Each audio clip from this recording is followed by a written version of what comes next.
Ini adalah kasus kehamilan normal pada usia sekitar 22 minggu, di mana pasien melakukan pemeriksaan rutinnya.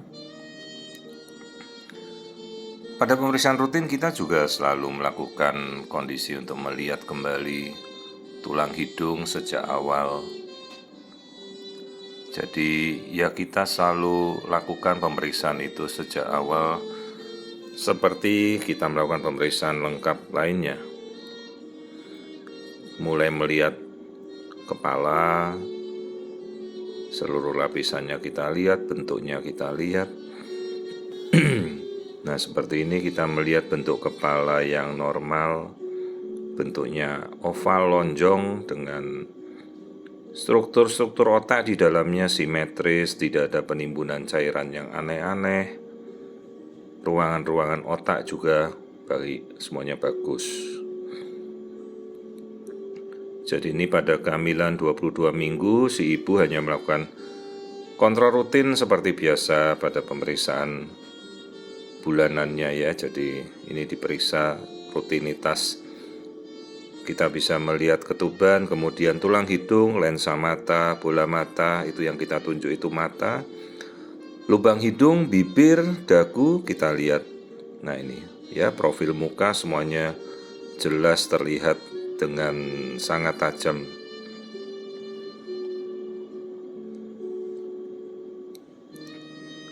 Nah, kita juga melihat rekonstruksi wajah, kembali hidung, bibir, semuanya normal, tidak ada kelainan. Kehamilan 22-23 minggu dalam pemeriksaan rutin saja. Perhatikan wajah, hidung, semuanya bagus. Jantung. Jadi kita tahu irama jantung antara 115 sampai 165 detakan per menit. Terus kita lihat ruangan jantung, ada 4 ruang, jadi harus selalu diingat ruangan jantung itu ada 2 serambi, kanan kiri, dan bilik kanan kiri. Katup, ada katup kanan, katup kiri. Nah, perhatikan ini aliran darah yang masuk dan keluar dari jantung, dari pembuluh-pembuluh darah besar pada jantung. Dengan kita melihat 4 ruang jantung saja, paling tidak kita sudah menyingkirkan 80% kelainan jantung.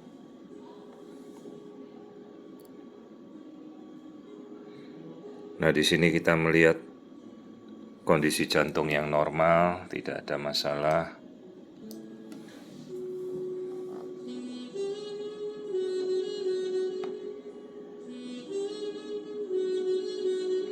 Lalu ini pembuluh darah besar yang kita namakan trivessel tadi sudah kita lihat. Lambung terlihat, artinya si bayi sudah mulai menelan, proses mencerna berjalan baik. Kandung kencing tampak normal, artinya bayi sudah bisa berkemih. Artinya proses menelan kemudian proses berkemih bagus semua.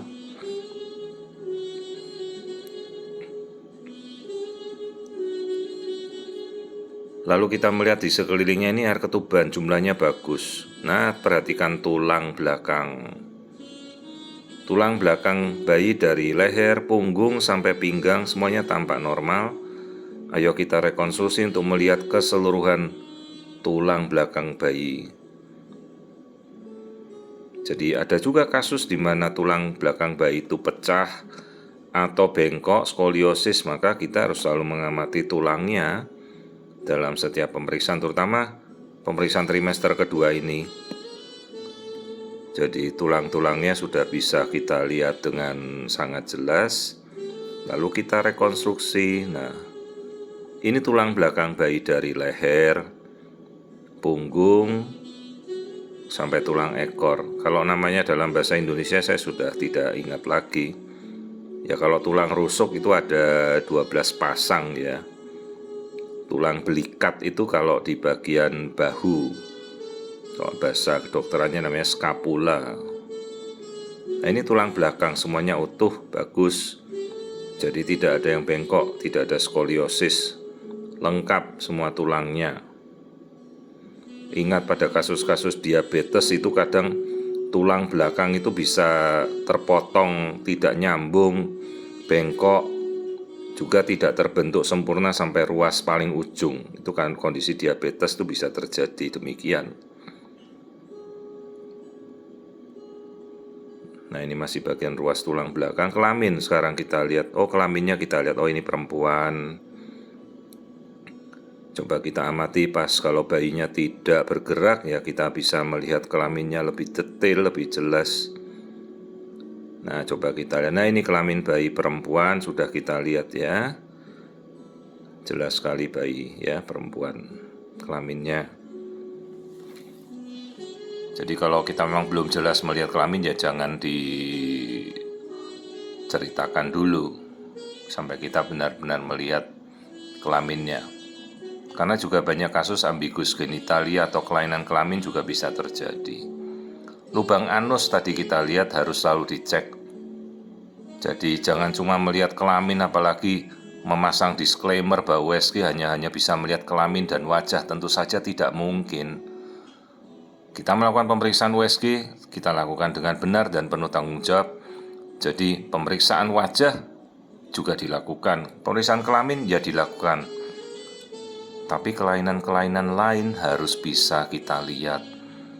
Ingat, alat USG bukan alat main-main, bukan alat untuk guyon-guyonan. Ini alat serius untuk kita melihat kondisi bayi. Harus kita lakukan dengan penuh tanggung jawab, dengan keahlian, dengan kompetensi. Jadi sekali lagi, alat USG ini bukan untuk main-main. Kita harus melihat dengan detail. Kita harus menguasai pemeriksaannya. Jadi jangan kita salah gunakan hanya untuk sekedar suatu eksplorasi atau permainan demi sebuah foto. Jadi juga bukan fotografi membuat pas foto ya. Alat USG itu kita harus bertanggungjawabkan dengan pemakaian dan keilmuan yang benar. Perhatikan ini aliran darah dari tali pusat, kita harus selalu mengukurnya untuk melihat apakah ada simpul, aliran darah yang terhambat, bagaimana si ibu memberikan makan ke bayi. Nah, ini tali pusatnya bagus, aliran darahnya.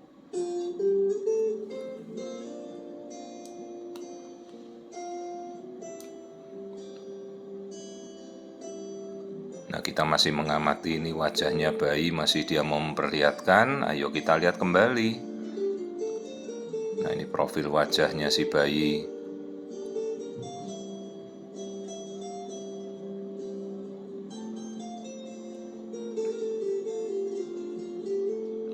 Nah, itu jari tangannya yang naik ke atas depan jidat dahi. Nah, itu telinga juga, semuanya normal. Posisi telinga juga normal ya, tidak ada kesan telinganya melorot ke bawah. Jadi suatu kondisi kasus yang normal, 22 minggu. Lalu kita ukur biometrinya. Nah, ini kondisi yang terakhir yang harus kita selalu lakukan, pengukuran biometri dengan benar, dengan pembesaran yang tepat. Kemudian kita ukur kepala, lingkar perut. Jadi jangan sampai ukuran kepala besar tiba-tiba kita tidak tahu, atau kepalanya kecil juga kita tidak tahu, atau tulangnya pendek-pendek kita tidak tahu. Jadi dengan kita mengukur saja kan kita sudah bisa mengetahui kalau ada kelainan bawaan tulang. Kayak kasus hidrosefalus kan, dari pembesaran kepala kan kita sudah bisa mengetahui kalau ada kelainan. Atau mikrocefali di mana kepalanya menciut kan kita bisa mengukur. Atau tulangnya yang pendek-pendek kan kita bisa melihat dari pengukuran tulang paha. Atau bayinya tidak mau bertumbuh kan dari lingkar perut kita bisa lihat misalnya bayinya kurus. Jadi harus selalu diukur.